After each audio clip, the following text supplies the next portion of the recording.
Okay.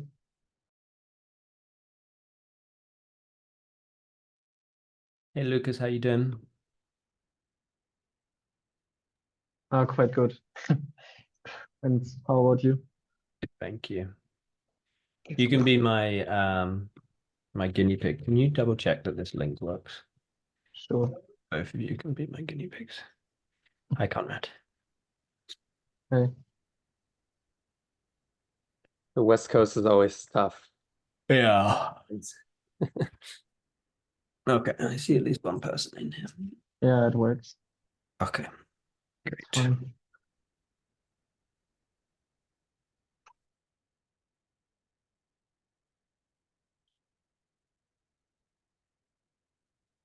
Sorry, guys, my headphones or my audio wasn't connected. You doing, Todd? Oh, it's still not connected. Yeah, we can hear you.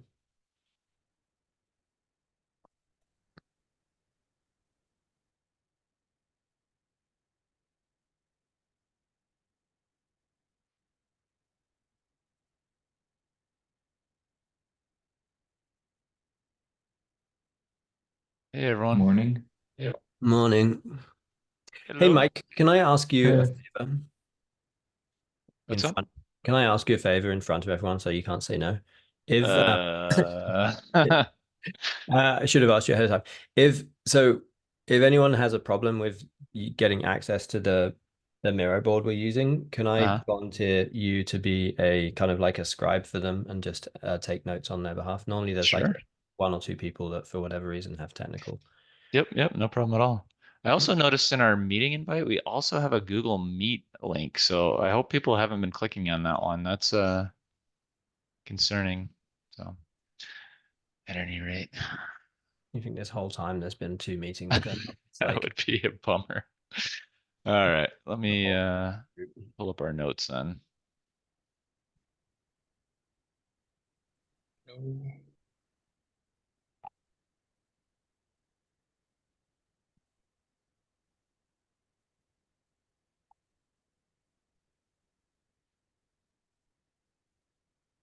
I see some people in there.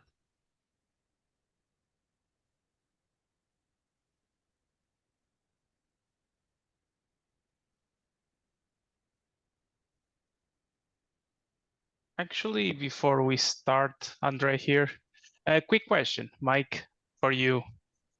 Sure. It's you know what is going to be about in relation to cold cough. Oh So yeah. Okay. how let's unblock that. Yes, that was part of my plan today. I apologize. This has been a No crazy week worries. for me, but it is on my to-do list. We can either just disable it so it doesn't fail CIs, or Mm-hmm. probably the real fix is upgrade to 4 and just bite the bullet and do that. So uh, Yeah. I may Yeah, I take the quick think. path and then do the full solution today as well if I have time. But I'd All like to right. unblock that because it's breaking Python Well, as well. It's a pain in the I butt. don't want So to get I don't want to derail the meeting too much, but I really think we should just make it always just informational if we can do that, and instead of blocking things, and then we should switch to V4. But wow, it's sure is a pain. My, Yeah. it's like my most popular GitHub issue at this point is the one in Code Cove. I think. Soon you will have to do in the reporters interviews and so on because of the code cover issue. So be aware.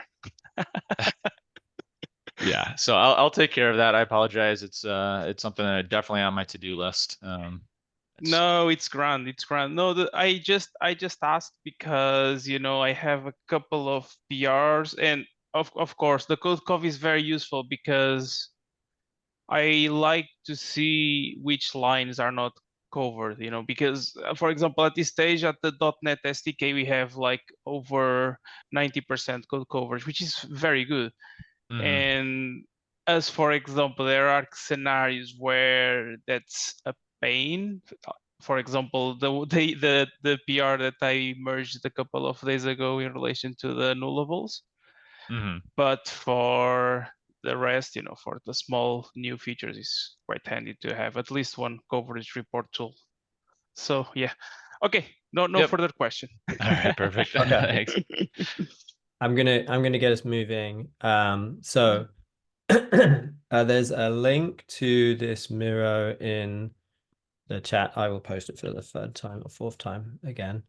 So there's a link in the Zoom chat. There's also a link for Prosperity in the meeting notes. So as a reminder, the goal today is to do this road mapping session.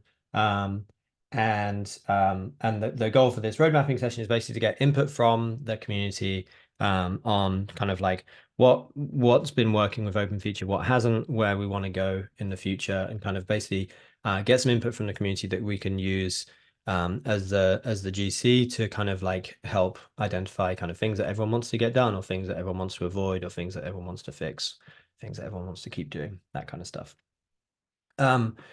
Should be pretty interactive. Yeah, it should be pretty interactive, should be fairly self-explanatory. If anyone has any technical difficulties getting into the Miro board, don't be shy to raise your hand, literally or metaphorically, and we can fix it. Yeah, if anyone has a problem, send me a chat or something. Worst case scenario, we can ask Mike to scribe for you on your behalf. But yeah, we can resolve technical issues. Just don't be shy. Don't just sit there not participating because you can't get the cursor to work or whatever. So the format is we're going to spend kind of some brainstorming time around these 4 questions. So we're going to start by focusing on OpenFeature today. We're gonna I want everyone to kind of like help themselves to these stickies here, and write down like what you think like as of today, as it stands today, what makes OpenFeature a valuable project. And I've already put we did a survey ahead of time for people who couldn't participate on the call today, and I've kind of put some of the things that people put there on here. So there's things like ability to build tooling and framework integrations on top of a vendor neutral API. That's awesome. Flag D, people being useful in Slack, all this kind of stuff. So you can see the kind of things people are putting. So help yourself to stickies. There's no right way or wrong way to do it. Just write stuff in. And yeah, and if someone's put a sticky on that you like really agree with, you can put in, it's fine if you kind of duplicate stuff and it's like you've written something similar, but you can also just grab one of these little +1 things and just stick it next to or on top of like a sticky. So that's kind of like you can upvote someone else's thing if you're like, oh yeah, I agree. I'll pause any questions on that. I mean, as it's lovely to see people are just diving straight in. Okay, and if you need a refresher on the mission and vision of OpenFeature, which I'm sure we all have tattooed in various parts of our body, but like if you want a refresher on kind of like what the goal is of the project as it stands today, this is the mission and the vision. I copied it from the website here. You can also click on this link and go and look and read. So if you're looking for kind of inspiration of like, what is it that we're trying to do anyway? Like, remind me of what the point of this project is. This is worth a read. Keep in mind that like part of the goal here with this exercise is to look to see if we do want to make any kind of tweaks to this kind of mission and vision stuff. So if it turns out that everyone just wants to spend all their time figuring out how to make a feature flagging robot that can take over the world, then we'll adjust the mission appropriately. Okay, so we're going to spend a little bit of time with people putting stuff in on these stickies. As we go, I'm also going to be don't hold back, get started. But as we go, I'm also going to if there's some kind of themes or anything that emerge, kind of similar stickies that are kind of all along the same lines, I'll kind of move stuff around to kind of group stuff together. So don't be weirded out if you see me moving stuff around. And if there's any questions, speak up.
There is in the future, there is a way to actually have like voting capabilities on sticky notes too. So Yeah, I have experimented with many different forms of that, and I've probably drive the product manager at Miro crazy that I'm doing this rather than using a feature that probably a team of 20 like spends all their life doing. But yeah, all sometimes good. sometimes the analog lo-fi one is Yep, all good. Yeah. Easy entry or lower entry barrier. yeah, like I feel like if people use the tool all the time, then maybe it works. But a lot of times, like you know, someone else is like, oh, I always use FigJam, or I've never used Miro before, so.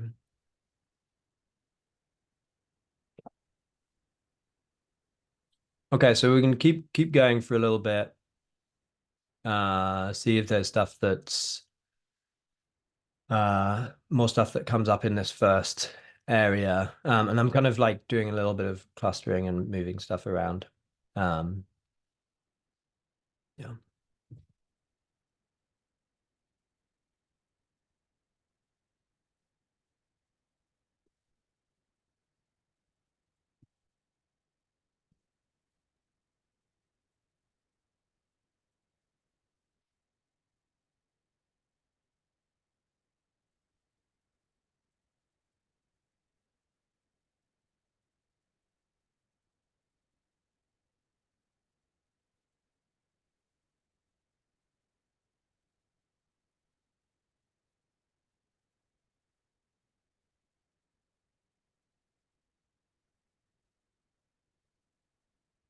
Okay, I feel like we've come to a pause, at least for this first section. So I'm going to go through and kind of talk through these a little bit. And if there's stuff where it's unclear, I'm gonna maybe ask if anyone wants to clarify, but I think most of these are pretty clear. Okay, so we've got this kind of theme around kind of community and kind of people being useful on Slack and access to feature flagging experts. So that's kind of like the community thing is good, but I guess also there's an element here of like not just nice people, but people who have kind of got a lot of experience with feature flagging. I guess kind of related, like there's demand, like there's a lot of excitement and demand for things at KubeCon. The idea is a good one. That's always good and necessary for the ecosystem. I guess this is kind of related to the experts thing. Is kind of this like we're spreading the gospel about feature flagging in general and why it's useful. So kind of just like advocating for feature flagging as a concept. Support for like cross-language support. So similarly, I put this one about like client and server support. It's not just like a client-side solution or a server-side solution. First-class SDKs, great first-class SDKs for already existing solutions. So I'm guessing this means like good SDKs on top of like an existing flag provider. It's not like having to boil the ocean and kind of recreate the whole world. It's building on top of the things that are out there. Yeah. Yeah, which is kind of also what we're saying here with like ability to build tooling and framework integrations on top of vendor neutral API. Kind of similarly, we've got like this kind of vendor neutrality and was easy to get engaged with the communities, kind of two things, but so I'll put them in between here. So yeah, the vendor neutral aspect and then a community that's kind of welcoming. That's nice to hear. Flag D, fantastic reference. Projects should make more noise about it. Make integrations easy. And does anyone want to speak a little bit, be a bit more specific on what they mean by this? It's fine if you don't want to, or you can't remember what you meant, but if anyone wants to elaborate a little bit. I think I had that. So basically with the off-ramp and sort of directions we are taking, so we make the integrations to any flag system easy for any system. So that's Got the it. idea behind it. Yeah. Got it. Got it. Okay. So I kind of put that roughly around here where it's kind of like makes it easy to plug into these existing things. Making and maintaining feature flag SDKs is hard. Common SDK is the correct way forward. Yep. So it's just a good idea, basically. Yeah, I would put that kind of in this same kind of cluster here. Vendors can focus. I definitely am a +1 on this because it's like my pet thing. Vendors can focus on building value and features, but the kind of table stake stuff just works. I 110% agree with this. That's one like I added that one in because from my point of view, I'd like to get more time spent on OpenFeature. Like, and it's hard to convince our organization, our company to do that because like, well, why do we do that? Because if you're positive, you can let other users maybe move from one system to another, but they might argue that we're losing users because they can move. But quite often with customers, we have these conversations where they want all the value add stuff, like, you know, Yeah. all the stuff built on top of feature flags. They never really ask us for feature flag features. Yeah. It's all on top. So like, it's a real sales pitch to my company to say the benefit is we can focus on those cool things that differentiate us, but still provide a really good flag system. That is very gratifying to hear. Does that sales pitch, do you feel like that sales pitch works for you internally? Like, do people understand that internally, or? I don't think it's reached the right people yet. Like, I'm kind of still pushing that. Like, I think, I mean, right, to be honest, I guess for about a year I've kind of been missing because we kind of haven't had time. So now I'm kind of trying to be more vocal to get back in there. So I think, you know, our direct product manager, the people in and around the feature flag team and the people talking directly to customers, it all resonates. I think, you know, it's actually getting to the executive level. Like, we're kind of saying, like, can we spend more time? Okay. So I think it kind of does a little bit. I think it's just the likes of other CNCF projects, like, you know, OpenTofu and stuff, they get that across the organization and it totally makes sense. But I don't think people have just seen OpenFeature in the same way. So it's probably a maturity thing as well, just like we're moving. Okay, cool. Thanks. That's interesting. Yeah, I think along that lines, like maintaining all of these various SDKs is hard, right? And so like I kind of added that one is that for vendors, the ability to like rely potentially on OpenFeature to provide some of those abstractions, like provide like a high quality React SDK or some type of abstractions that maybe like a vendor doesn't have time to go implement and maintain, right? It can be a huge value add to vendors as well. If you can say like we go and build like a Next.js SDK and maybe Harness and whoever hasn't built that yet, you can then point your customers like here's a way of having that abstraction, having that SDK without like a vendor having to go build it, because you're just using the underlying like JS SDK under the hood as for a vendor. Yeah, I agree. I think I would add to top of that, like I think there's something around allowing like this is a really cheesy way of saying it, like the best in class like platform specific SDKs for each provider. Like I don't know the right way of saying this, but basically like if there's one SDK for like feature flagging in React, then it means that, or there's one SDK for JavaScript, then the community can like sink all of their time into making that a really good, like really React specific, super idiomatic React SDK, for example, or like an iOS SDK or a Rust SDK, whatever that looks and feels just like Rust, rather than having you know, Launch Darkly and all of the open source things and all of the other vendors all like having to figure out how to make a really rusty SDK. So that definitely resonates. I would definitely +1 to that as well. Yeah. So better for your users and also way less time or better for your customers or users and way less time for your engineers because you don't have to find a Rust engineer.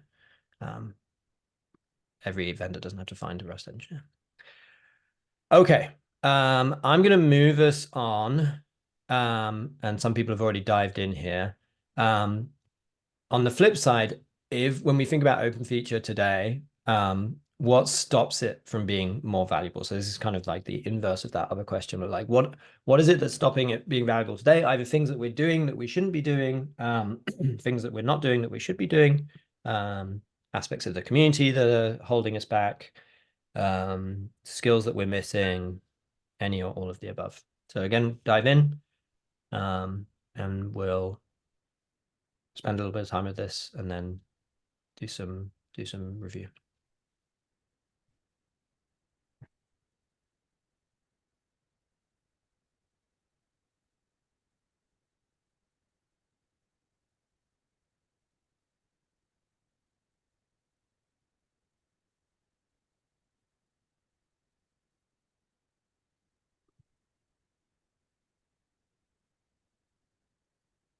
Mm.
Okay.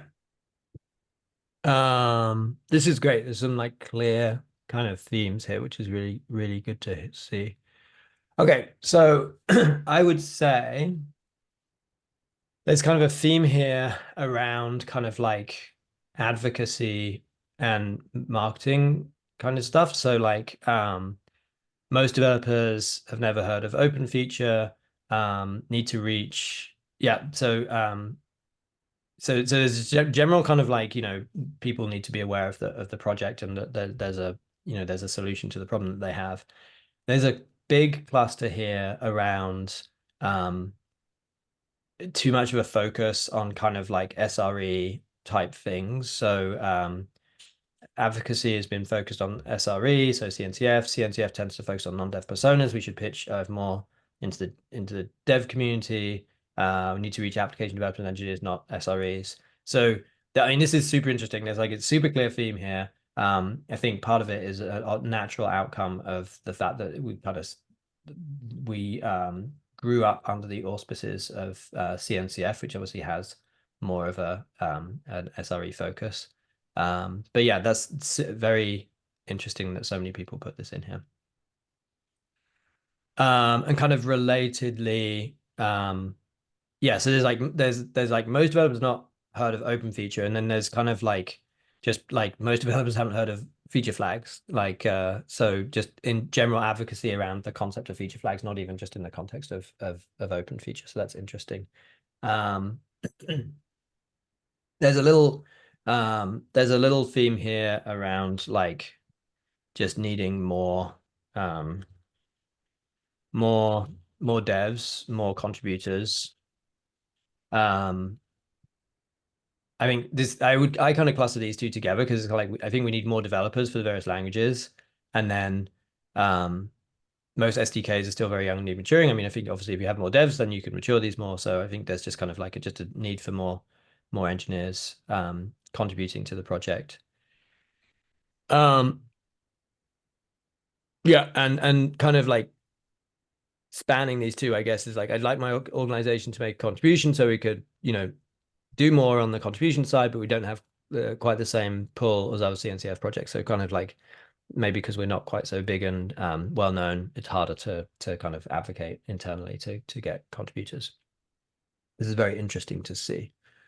And then there's this thing here about like the off-rep is still very, very early. We have largely, but needs adoption by other open source projects. Does someone want to speak to this a little bit and kind of elaborate on this? I can jump if you want, but I think it would be great to have off-rep integrated in other projects, such as, I don't know, maybe integrated inside Kubernetes directly and being able to plug in OpenFeature directly on it. Yeah. I'm saying Kubernetes, but it could be any other open source project. Yeah. Yeah, for example, it could be, I've heard of people talking about putting feature flags in Backstage, like you could put OFREP there, for example, and then use the SDK, like that could be an easy solution. Yeah, and we've talked in the past about like Jenkins was kind of like one of the examples that came up of like allowing. But even things like GitLab, or I know GitLab has a feature flag solution in it. Yeah. Maybe we can replace using off-rep or something. Yeah. They are even using Unleash APIs, which is like the most interesting part. They are even like using others' APIs. Yeah, I mean, I think they just use Unleash, right? Like they're just because it's open source. Yes. Yeah, but there are some issues in their report, like checking other solution. So I guess coming with off-rep could be also an option for them. Yeah, interesting. Okay, there's one here around focus on code lock-in instead of practical migration tooling.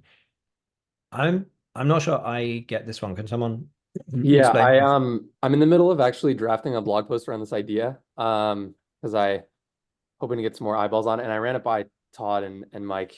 I think they gave it a chance to read it. I think the draft should be in the maintainers channel. So this general idea, I won't spend too much time on it here because I do want to get some more eyes on it, but I do think that like OpenTelemetry, for example, which from my understanding was kind of really inspired this project, has a problem of like code lock-in, but the source of truth exists in the code, right? Code emits logs metrics. When it comes to OpenFeature, flag definitions are the source of truth for behavior, and they exist in the provider. So code lock-in isn't actually, it's a problem, but a big problem is like the definition of the flags, which, so the way I look at it, like the long tail of, yeah, which is similar to that, the long tail of getting everybody, every big feature flagging provider conformant to the spec and agreeing with the spec is going to take a long time, and it's a valiant effort. But if we have practical migration tooling, it might actually accomplish a lot of what OpenFeature is trying to do, rather than getting everybody to use the OpenFeature SDK in their code. Because practically that doesn't solve the problem, because the data still needs to be migrated, right? So that's kind of approach I'm going to start advocating for starting now, but expect to hear more from me on this idea. Okay, so this is kind of like, am I understanding right that you're kind of saying, like, rather than saying you can keep your existing provider, but you know, put this thing in front of it, so you've got this the OpenFeature SDK. Instead, you're saying just like move the definition to a different provider, and kind of like, and then swap the SDK, because that'll be more practically useful for people actually trying to migrate, right? Rather than switching the SDK. Because if you just switch the SDK, it won't work, because red button v2 isn't in the new provider, and you have to get that definition to the other provider, right? Yeah, we can probably cover this in, well, definitely other places too, but probably even the section we're talking about what's next. Like one thing that I had played around with a while ago, but just haven't had the time, is basically like a code generation / like common-ish definition, which could help with migrations and stuff like that.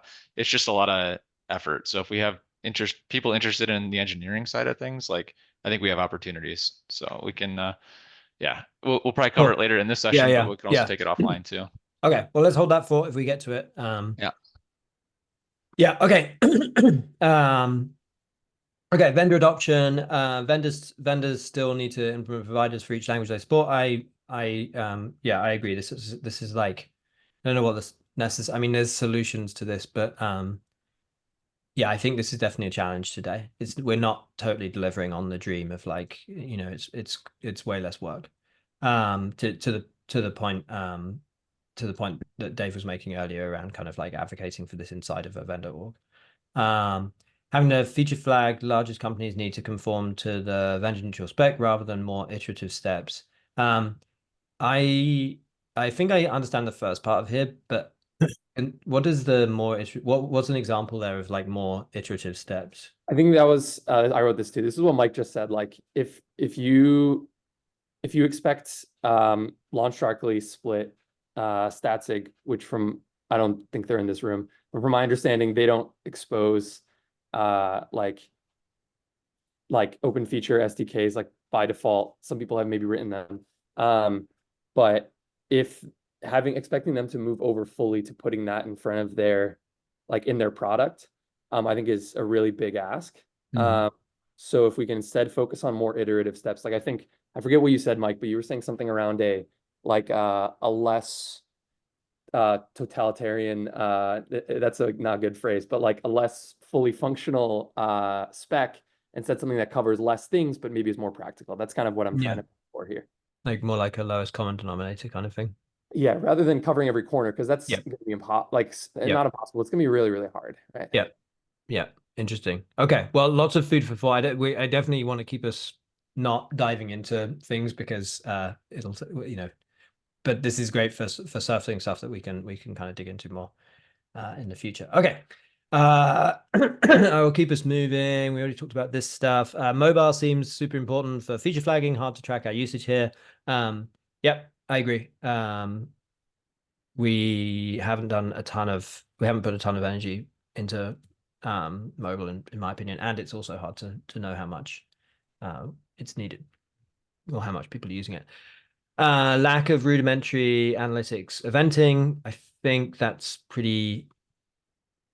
everyone understands what that means. Like, we don't have a way to kind of close the loop and actually see what the effect of a feature flag is. At least, I mean, you could do it with OpenFeature, but it's not something that OpenFeature kind of provides out of the box. SDKs should offer better support for testing code using flags. I think this is super interesting. Yeah, I think it's an interesting point. I think I would maybe rephrase this as like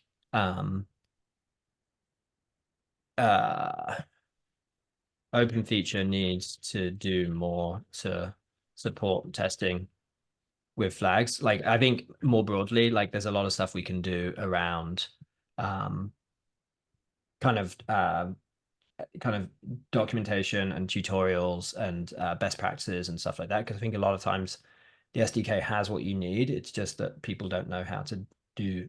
People don't have a ton of experience understanding how to test with flags. Like so, for example, being able to swap out providers is something you can definitely do. And if you're an open feature nerd, then you know that. But if you're just someone trying to test your code, you might not know that. So I think there's more we could do in terms of just without having to write any code. Okay, we're about at the halfway mark in terms of time, so I'm gonna keep us moving. Does anyone have any, before we move on, any kind of like comments, things that I didn't discuss, things that they want to throw in? I made the comment about mobile and tracking it, and I guess in retrospect, I wish I said it's hard to track and really foster usage there. Like I think it's not just an issue of tracking, although it is. Yeah. I think that we were late to the party on that one, and we haven't had the enthusiasm or usage that I'd like to see. And I honestly can't really fully explain it. So yeah, other areas. Okay. Okay, any other thoughts, feelings, emotions? All right. So part two, we spent the first part of this talking about how what's OpenFeature doing today. Now we get to be kind of like future looking, and talk about like what do we want?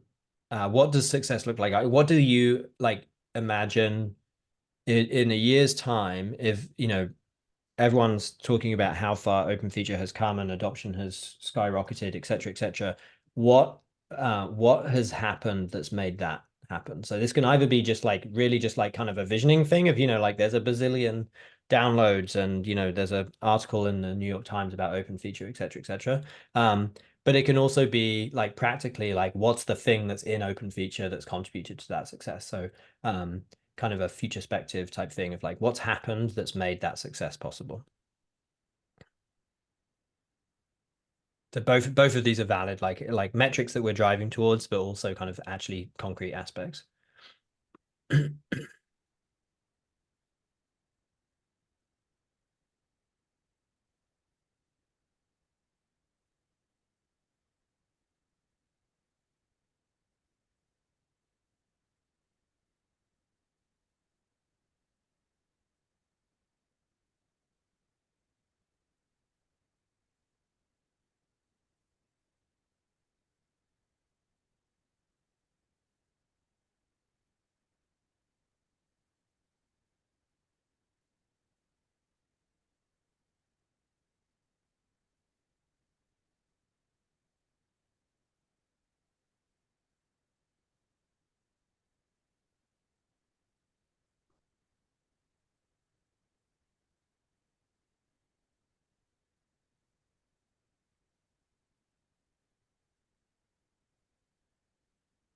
Mhm.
Mhm.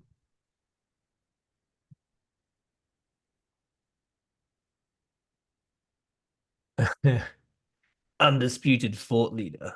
You can never be the undisputed thought leader. There's always someone coming for you. That's awesome.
Okay.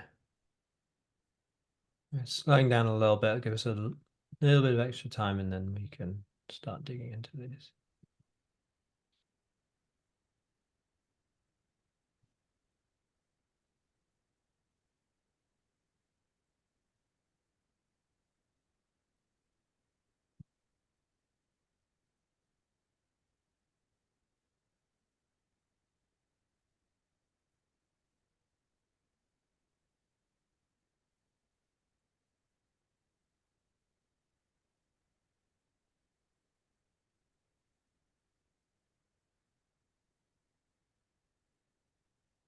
Okay.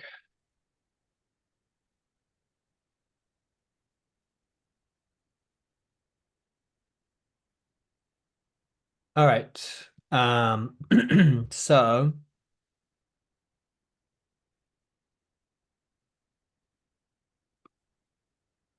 okay, so there's a I'll just get rolling on these. So there's a little kind of thing here around vendor adoption, so kind of cluster around vendor adoption. So vendors see OpenFeature as a opportunity instead of a threat. Vendors are defaulting to OpenFeature SDKs. Vendors are dropping their SDKs to use only. I think would be awesome. I think I would add to this OF first. I'm making this phrase up. Open source solutions are emerging.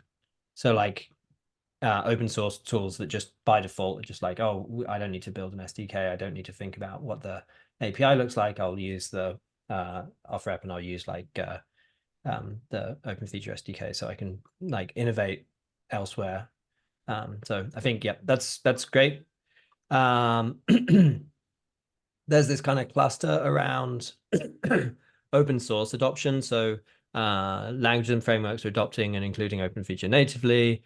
OpenFeature is integrated by default with most open source solutions. OpenFeature is built into libraries and runtimes. And yeah, so which kind of like crosses over, I think, a little bit into this just idea of in general, like adoption across languages. So we have first-class SDKs for most languages and frameworks. Most languages and frameworks supported with stable SDKs. And then we kind of like drift into beyond just like languages and those kind of things is kind of like on top of that support for mobile. We've got mobile SDKs and then these kind of like userland SDKs on top of the core OpenFeature SDK. So like React, we've got an existing example that's kind of burgeoning right now, but also Spring, Next, Angular, Xamarin. Yeah, so that all makes sense to me. Anyone want to speak more to any of these things? Okay. There's some stuff just around kind of like graduating from CNCF, top project in the CNCF landscape. undisputed thought leader in feature flags, kind of just like the natural kind of like go-to, I guess, for feature flagging. Like risk associated with feature flagging in highly complex environments virtually eliminated. I think this is extremely this is like a lofty goal. Does anyone want to speak more to this beyond just like Yeah, it's mine. It's actually a topic that I'm picking up right now. Essentially, we're just kicking off the initial project proposal in OpenTelemetry for like the next round of semantic convention, effectively. And I view like feature flagging on the server in a highly, like in the enterprise is actually still quite a big challenge. And I think we have an opportunity to maybe not eliminate it. That's why I had to do virtually, but it's basically like there should be no like surprises, at least from I made a change and everything died. Like I can figure out what in the world happened. That was kind of the point around that one. Okay. Cool. Yeah. Okay. I added this one, solid solution to closing the loop with analytics. I think this is a key to a lot of these other things, is just like, I think we've got to have something here for it to be a complete kind of solution. I think this also kind of ties a little bit to the comments people were making around the focus being on kind of non-dev and like SRE. I don't think SREs care as much about the analytics piece, but if you're like a product engineer, and certainly if you're a product manager, then this is like, you can't, like, there's no real point in feature flags if you can't see what they're doing. So I think, yeah, anyway, I'll get off my soapbox. Maturity and trust, we want to make it easy to get started with flags, but also give users confidence that it scales and works. So I think kind of related a little bit to what Mike was saying, just like kind of like giving people confidence that this is a thing that works. Some kind of badge certificate as an interesting idea. OpenFeature certified engineer practitioner. Okay. Migration is a cluster around kind of migration, practical migration tooling to aid, not completely automate migrations. You can use OpenFeature to migrate between all the providers to pick the best one. Changing a vendor is as simple as changing the URL. Helping people switch feature flagging providers without requiring the same SDKs. So yeah, part here around migration.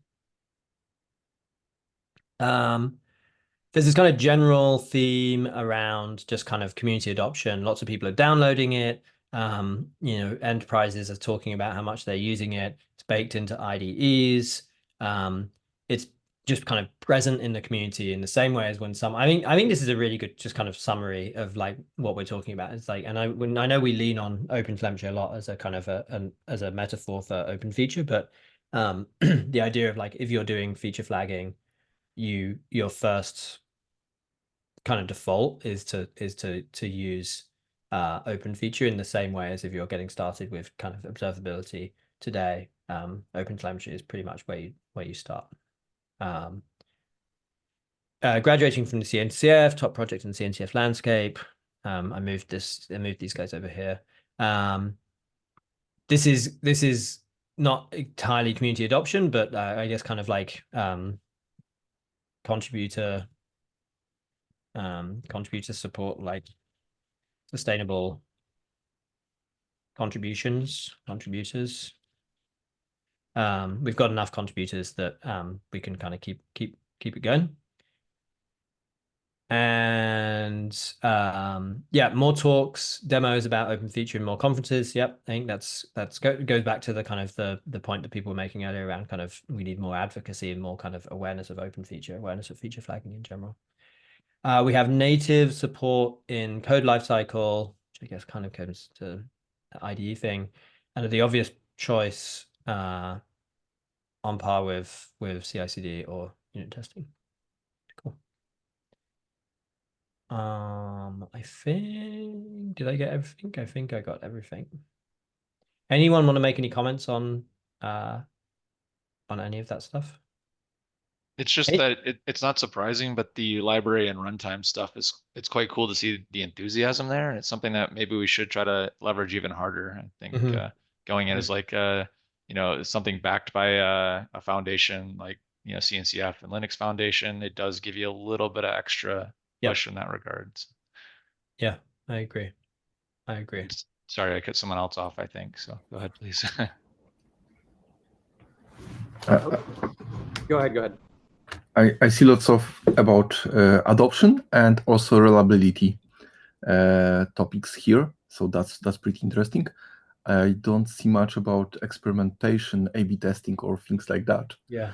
In this landscape. Yeah, I agree. I that's basically what I'm talking about here with the okay. Closing the loop. It's maybe not very well worded. Yeah. But I agree. Yeah, I think it's interesting that we don't necessarily talk about it that much. But maybe that's a chicken and the egg kind of thing, that because we don't really think of it as part of OpenFeature, we don't talk about it. Anything else that when you step back and look at all of this stuff, is there anything else that we haven't put on here at all, but is kind of feels like it needs to be there for OpenFeature to be successful? Yeah, I don't know if it's needs to be there to be successful. I think a thing to up level the project is kind of going back to the thing I teased a little bit earlier, but if you have I don't know, it doesn't have to be a CLI or something, but if you do code generation and migrations and all that stuff, developer tooling, is one of those things that also could be shared across a bunch of, everyone kind of benefits from it if it's well done. And so I think that could be a nice future, project that could really up level the project, but I don't think it would, the project would fail if we didn't have it. So just a thought there. Okay. In the same way, I think a common problem that all feature flagging solutions have is stale flags detection on CI and all of this that we never addressed yet, but that could also be adding an extra value. If this flag is in your code and you're not using, it's not configuring your service. So you should clean up your code. And this could be something that on top that adds a lot of value to. Yeah, I totally agree with that. Yeah. So some features that let you kind of identify, kind of piranha-like features, I suppose, things that help exactly, but plugged in on top of OpenFeature, so every vendor benefit from it. Yeah. Yeah, I was gonna say, Pete, we don't address a lot of the downsides of feature flagging in your blog posts. So I think we don't have anything on AI here either. I don't know, which was super surprising. So I think a lot of tooling can be automated by AI, right? And if we lean on that even a little bit, I think it could give us, first of all, a lot of tooling for free. If you put in your GPT-4 API key and it'll try to remove your feature flags for you, just really simple stuff. I think, I think tooling is actually going to be required for open features. Well, maybe explosion, maybe not survival, but if we want this to explode, people need to practically use this. And I think practical tooling is going to be my soapbox for the near future as I show up to these meetings. So cool. All right. Coming in the home stretch / running it a bit behind schedule. Last blast, we're going to spend 5 minutes on fears, what will stop us succeeding. We've already got a few in here, but we'll spend 5 minutes on this and then we will wrap it up. This has been great.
Mhm.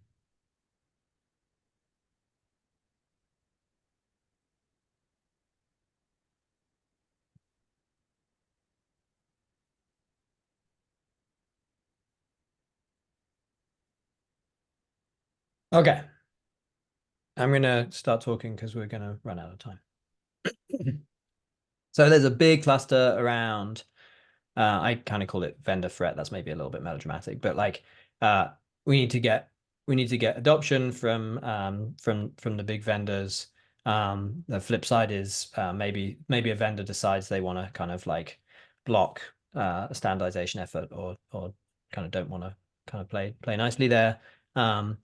We need to get buy-in from big vendors. If we have a lack of vendor support, and if they go their own way, that makes it challenging for the project. So yeah, so big kind of theme here around making sure that we have vendors on our side. There's a theme here around kind of lots of plus ones around kind of just contributors. We need contributors. We need to find enough maintainers to support to ensure support for all the languages. Like all open source projects, if governance and technical resources are centered too heavily on one vendor, it usually spells the end of the project. This, I think, came in from a survey. I'm not sure I totally... Yeah, I can't really speak to it beyond just knowing that I copied it in from one of the surveys. A question, can one concept model support all platforms and integrations? So yeah, like, is it possible to kind of like thread the needle of making something that's usable, easy to implement and usable by fits with a lot of different existing vendors and solutions, but also works in all the different things. Not building enough confidence in the providers. I can pay a vendor and hold them accountable. Okay. Focus on runtime. What does this mean? Can someone elaborate on focus on runtime? That was me. And I think it's going in good direction with OpenFeature remote protocol. But still, we are mostly heavily focusing on this runtime aspect. Got it. That makes sense. Okay. I'm going to say like SDKs. So that helps me remember it. Okay. AI is going to ruin everything for us. And OS spec stability, allow the SDKs to catch the current spec. Can someone elaborate on this? I'm not sure I totally follow this part. All right, so that was me. I can speak mostly because, for example, when I started as a .NET developer, I kicked start in the .NET SDK, and what I noticed was the .NET SDK was like in a 0.6 spec, and the team was already on the drafting the 0.8. So, for example, someone coming here and say, "Oh, these guys are only in the 0.6." 0.8 is coming out soon, so is this being maintained? Is more kind of perception rather than problem, but this is a perception for example, by even the spec, even the showing a lot of PRs open. It's more perception rather than important. I think we should try to not increase like the backlog that much for other SDKs. For example, I believe that Java and JavaScript are the always updated ones. Yeah. But for the .NET, which is, for example, very important at the enterprise level. Yeah. It's it feels that it's a little bit left behind. That was my point. Yeah, that's a really good point. That's a really interesting point. Okay, yeah, super helpful. What's also really interesting with a lot of this stuff unsurprisingly, is there's kind of a natural tension between some of these things, right? It's like in order to do stuff, we kind of like need to, to support. For example, we want to close the loop with experimentation and support experimentation. That's necessarily going to mean that we're changing the spec, which kind of puts tension on this stuff. So as always, that's the way. Okay, we are out of time. This was super, super, super, super helpful and useful. Hopefully it was a productive use of your time too. You feel like it wasn't a waste of your time.